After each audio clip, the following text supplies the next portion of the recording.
Lucas works as a bouncer at a Belgian nightclub. Most of the time, he just watches the crowd from above, only going downstairs when a fight breaks out, or when he needs to remove a drunk girl from the dance floor. He usually gets home at dawn, cooks breakfast for his 8-year-old daughter Sarah, and walks her to school. Money is tight. There isn't enough for tuition or even basic school supplies. At home, Lucas keeps himself in shape, constantly pounding a punching bag in the basement. During one of his shifts, Lucas saw a man attacking a waitress. He escorted the troublemaker toward the exit. The guy started threatening him and tried to attack again, but lost his balance, fell, and smashed his head badly on the floor. Lucas's partner told him to go home for now. The next morning, Amar said that the police had come to the club. Lucas needed a new job. Amar offered him a position at a strip club. Lucas arrived before opening time, but 5 tough guys were already hanging out in the basement. They had to fight for the job. Whoever knocked out the rest would get hired. The other fighters quickly realized Lucas was dangerous, so they attacked him together. At one point, Lucas was knocked unconscious. Lying on the floor, he watched a huge black fighter brutally take down the others.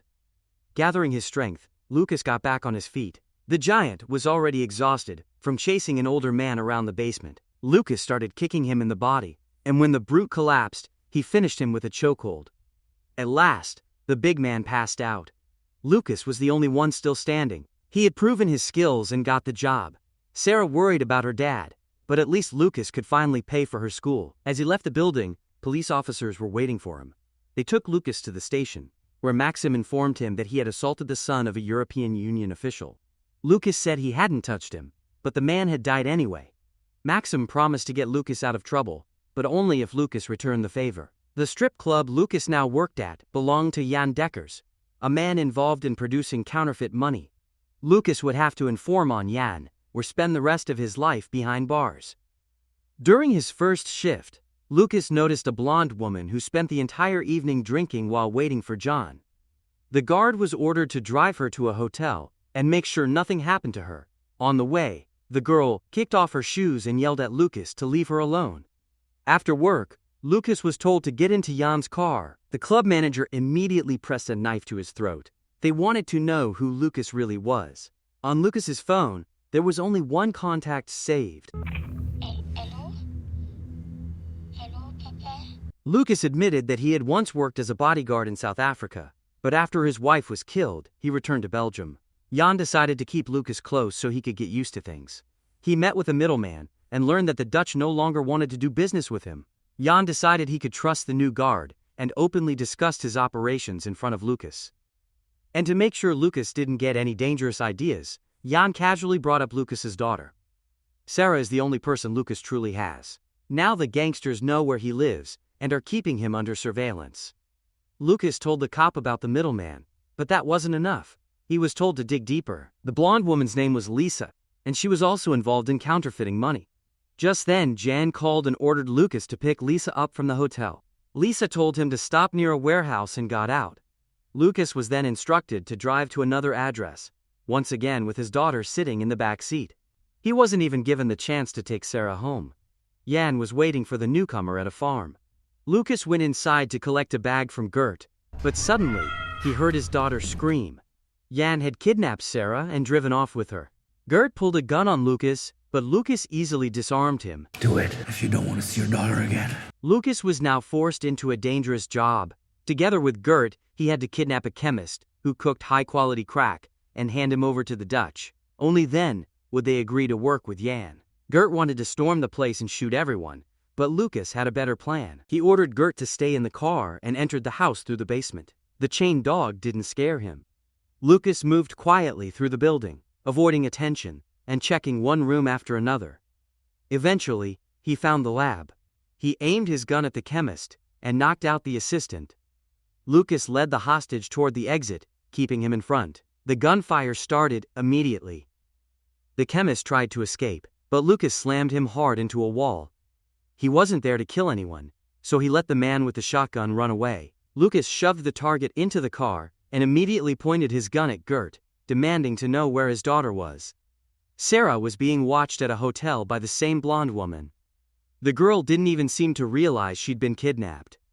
Lucas had done his part so they finally told him where his daughter was being held. Lucas stopped answering Maxim's calls, so the bald man showed up at his house in person. Lucas refused to keep cooperating. His daughter was being used as leverage, but Maxim revealed that he knew exactly what Lucas had done in South Africa and threatened to turn him over to the local authorities if he didn't return to the club. Jan later apologized for what had happened the day before. After all, Lucas had done an excellent job. The gangster handed Lucas a thick stack of euros, and Lucas agreed to keep working. The next day, they were supposed to exchange the kidnapped man, and Jan decided to assign that job to Lucas as well. Besides Lucas and Gert, Lisa was riding in the car. Her task was to check the quality of the counterfeit paper. Once they got the signal, Lucas pulled the hostage out of the trunk. The chemist was certain they were all about to be executed, so he immediately tried to run. When they brought him over to two gangsters, Lucas suddenly attacked them. The three of them had to flee the parking lot as the Dutch opened fire. Gert returned fire with his pistol. Lucas managed to break away, hiding between two cars before ramming the Dutchman's vehicle. Even that didn't end it. The gunfight and chase continued until the bandits finally crashed. Lucas stepped out with his gun but chose not to finish off the survivors. The deal had gone badly. Lisa was in shock, and Gert didn't survive the shootout. The only upside was that Jan got what he wanted, the special paper with watermarks. Now he could print massive amounts of fake currency. Lucas immediately informed Maxim about what had happened. It looked like the counterfeiters were preparing a large new batch. They needed to find the location of the illegal printing house. To keep his daughter safe, Lucas left her with his former partner, Amar. The big man offered his help without hesitation. Lucas looked at his daughter, possibly for the last time, and went to see Jan. The printing operation was about to begin, and Lucas's job was to keep an eye on Lisa.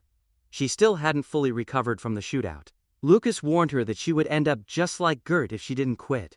He also admitted that his wife had been murdered in South Africa. He found the killers and dealt with them brutally. Lucas drove Lisa to a warehouse where counterfeit money was stored. She was arrested that same day. The police also raided the warehouse, but it was already empty. Still, Jan urgently needed to print a large batch. Lisa was the only way to get close to him again, so she was released. Furious, Lisa attacked Lucas, calling him a damn snitch. That wrinkled bastard had sacrificed her for his family, but did she really want to end up like Gert? "We'll get out of this," Lucas told her, trying to calm her down. The police were closing in, but the money still had to be printed. Jan went back to the middleman and grabbed him by the throat, convinced that he had betrayed him. He began torturing the man. The middleman pointed at Lucas, suggesting he might be the rat, but Jan killed him on the spot.